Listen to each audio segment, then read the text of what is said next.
شروع میکنم. سعی میکنم بحث رو تا حدی که میتونم کوتاه بکنم که امکان اظهار نظر و اظهار نظر شرکت کنندگانم باشه تو چارچوب امکاناتی که 204 اینجا رو داره. ببینید مقدمه‌اش یه ذره مقدمه‌ای که صحبت کردم یه مقدار طولانی شد. بحث من این بود که یک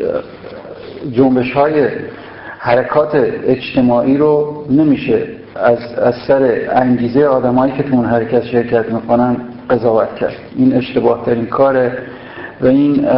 از زاویه منفعت طبقه کارگر، چون بورژوازی این رو از زاویه منفعت خودش تسری میده به جامعه، فکر میکنه که اینا همه اومدن طرفدار منن و به هر شکل و با هر شیوهی آدم‌ها رو جمع میکنه زیر پرچم خودش. منتها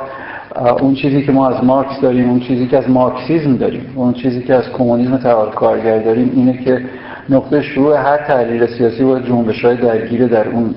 تحول باشن، نه انگیزه آدما و نه حتی احزاب درگیر درش. جنبش‌هایی باشن که وارد میدون شدن و پایه‌هاشون چیه، کشمکش‌هاشون بر سر چیه. گفتم جمهوری اسلامی یه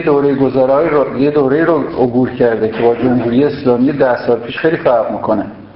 با جمهوری اسلامی 20 سال پیش هم خیلی فرق میکنه. جمهوری اسلامی امروز افتاده روی مسیری که هیچ کدوم از جناح‌های درونیش و حتی هیچ کدوم از بخش‌های بورژوازی امپریالیستی آمریکا یا انگلیس یا غرب یا هر چی به اصطلاح دستور اقتصادی جدیدی برای جمهوری اسلامی ندارن. همون کاری که جمهوری اسلامی میکنه رو حالا با این ور ذره چرخوندن یا اون ور ذره چرخوندن جهت درست میدونن، خودشون دارن همون کار پیش میبرن، جای دیگه هم همین سیاست دارن پیش میبرن. اونم سیاست به اصطلاح انطباق جمهوری اسلامی بر نیازهای تولید سرمایه‌داری و بالا بردن نرخ سود سرمایه از قبل فلاکت و فلاکت طبقه کارگر زحمتکشان کشور و همینطور بالا بردن شدت کار و به هر حال بالا بردن سودآوری سرمایه برای جذب سرمایه و استفاده ازش. و گفتم که جمهوری اسلامی و تحولاتی که تو دوره پیش اتفاق افتاد یه تغییری تو اینو باز ما مفصل‌تر قبلا راجعش صحبت کردیم، اینجا من دوباره به چیزش بر نمیگردم به جزئیاتش، ولی تحولاتی که توی 4-5 سال 5-6 سال گذشته اتفاق افتاد، به خصوص بعد از جنگ حمله آمریکا به عراق، شکست آمریکا، تغییر به اصطلاح تجدید تقسیم دنیا بین کشورهای جدید امپریالیستی و اتفاقات و مبارزه‌های سیاسی اینها باعث شد که صف‌بندی سیاسی و طبقاتی و جنبشی تو جمهوری اسلامی هم تغییر کنه، تغییر عمده بکنه. و گفتم شاخص‌ترین و بارزترین تغییری که کرده اینه که بورژوازی ناسیونالیست عظمت طلب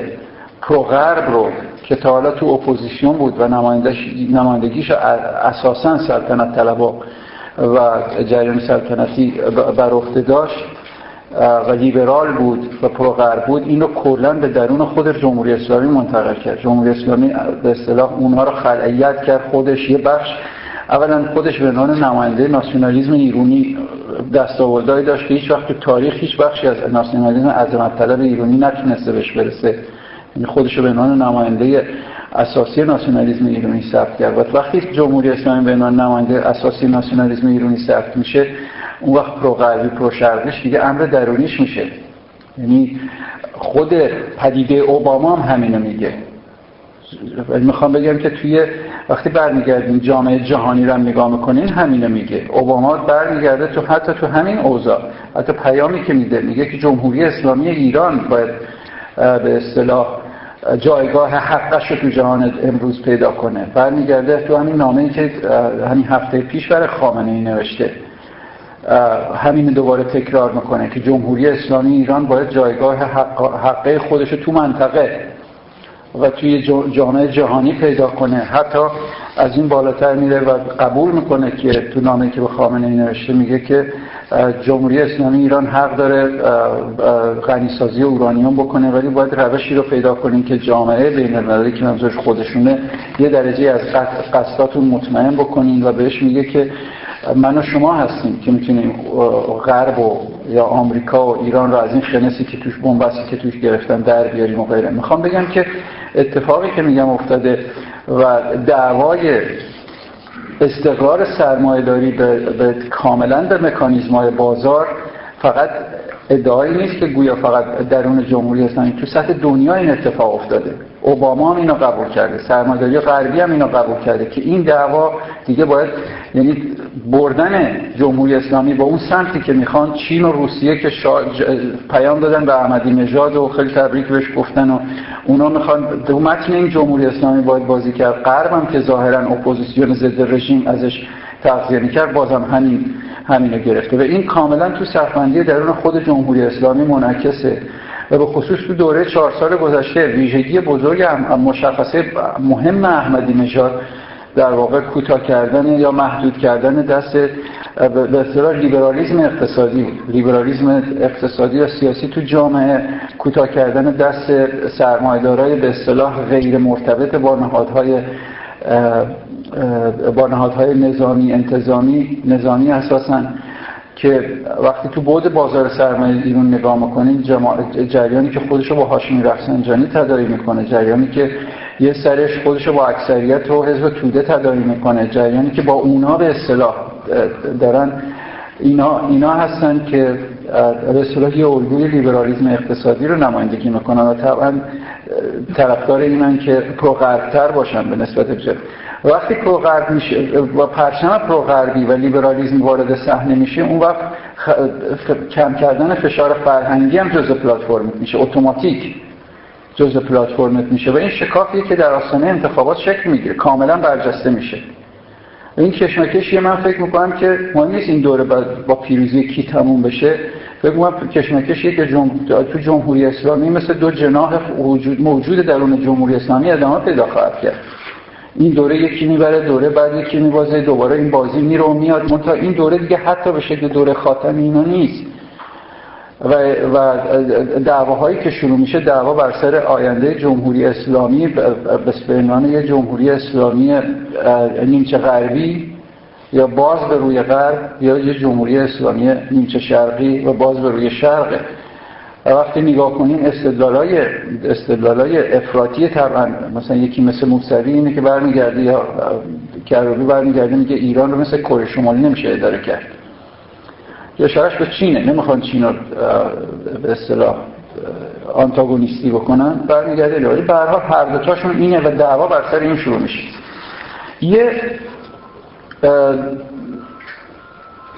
یک برداشتی که بنا به مصلحت دامن زده میشه اینه که گویا مردم داشتن همینجوری میرفتن و یهو شلوغ شد، یهو اعتراضات بالا گرفت یا دعواهای درون رژیم شروع شد و مردم استفاده کردن اومدن شلوغ کردن. به مردم این پدیده اولا نادرسته به این خاطر که از نظر ما نادرسته، از نظر مارکسیستی، از نظر طبقه کارگر، از نظر کل اینا نادرسته، به خاطر اینکه مردم وقتی میگن مردم، ببینید وقتی میگن مردم توده‌ای یه مفهوم دموگرافیک فقط ازش در نظر ندارن. خب مردم وقتی شروع میشه مردم میان، مردم به معنی دموگرافیکش یعنی همه تعداد زیادی آدمای اون جامعه میان. منتها از این دموگرافی استفاده میکنن برای اینکه معنی سیاسی وارد کنن که گویا مردمی که میان اون وقت از منافع مردم دفاع میکنن، مردمی که میان پرچم مردم رو برمیدارن و بار مثبت بهش میدن. این شگرد همیشگی ناسیونالیسم بوده، همیشه از یه مفهوم دموگرافیک و همیشه ناسیونالیسم چپ دنبال این افتاده، ناسیونالیسم به خصوص میلیتانت چپ، چون مردم دیگه توده میاد از این مفهوم دموگرافیک نقل میکنن، یعنی عبور میکنن به یه بار مثبت سیاسی. اون وقت معلوم نیست چجوری توضیح میدن که جنبش بودایی ها تو چیز با لباس نارنجی اومده بودن، چرا مترقیه؟ تو برمه اونجا مردم اومدن، ناسیونالیستای اونجا هم گفتن اینا مترقیه چون مردم اومدن. باز این یه مفهوم دموگرافیک رو تبدیل کردن به یه مفهوم سیاسی و این شگرد همیشگی ناسیونالیسمه. اینجا هم همینطوره که گویا یه مردمی هست که یه مفهوم غیر طبقاتیه که منفعتش رو میشناسه و یه اولا منفعت واحدی داره